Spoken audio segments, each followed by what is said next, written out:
Kita ke soal selanjutnya. Kali ini kita pindah ke soal yang menanyakan kualitas simpulan dari atau yang disajikan dalam teks. Kita baca dulu soalnya. Jika seseorang menerima beasiswa penuh, maka dia pasti telah lulus tes kemampuan akademik dan memiliki IPK minimal 3,5. Nah, ini jelas ya deduktif ya, berarti kemungkinan besar pilihannya adalah antara dia pasti benar atau pasti salah. Ini bisa kita simbolkan.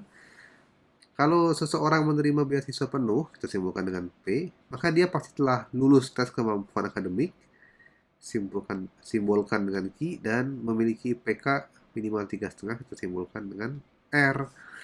Jadi hubungannya apa? Kalau P terjadi, maka Q dan R pun akan kejadian.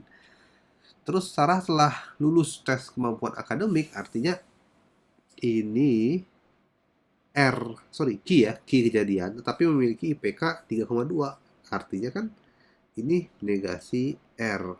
Sehingga Sarah menerima beasiswa penuh. Artinya P pun terjadi gitu kan di sini.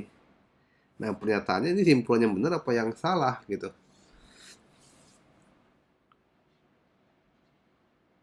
Sebenarnya kita bisa melihat ini dengan cara modus Tholen ya.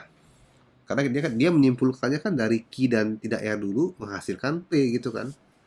Jadi kan dari kalimat kedua menyatakan seolah-olah Q dan R terjadi gitu kan, dan negasi R terjadi, lalu simpulannya adalah P kejadian gitu kan.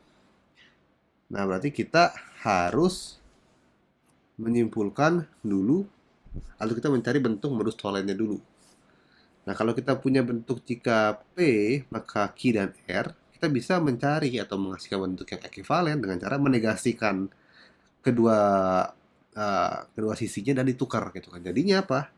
Q kita negasikan, negasi Q atau negasi R, maka negasi P. Nah, ini bentuk yang ekuivalen dengan bentuk ini.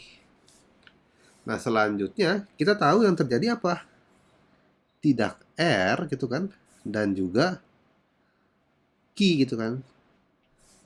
Nah, kita lihat bahwa kalau salah satunya benar, negasi Q terjadi atau negasi R terjadi, ini karena menggunakan logika atau, maka kita langsung bisa menyimpulkan negasi P akan kejadian tanpa harus keduanya kejadian gitu. Jadi negasi P kejadian, oh kita simpulkan negasi P kejadian.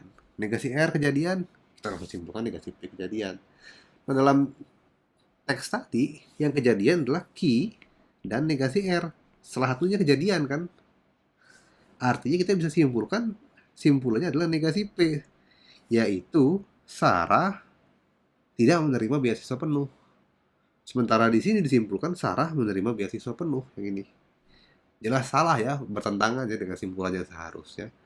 Ya karena kita lihat juga sebenarnya tanpa harus melakukan analisis seperti ini kita bisa lihat bahwa ya jelas pasti salah karena dia hanya memenuhi satu syarat. Sementara kalau mau lulus dapat beasiswa harus dua syarat gitu kan.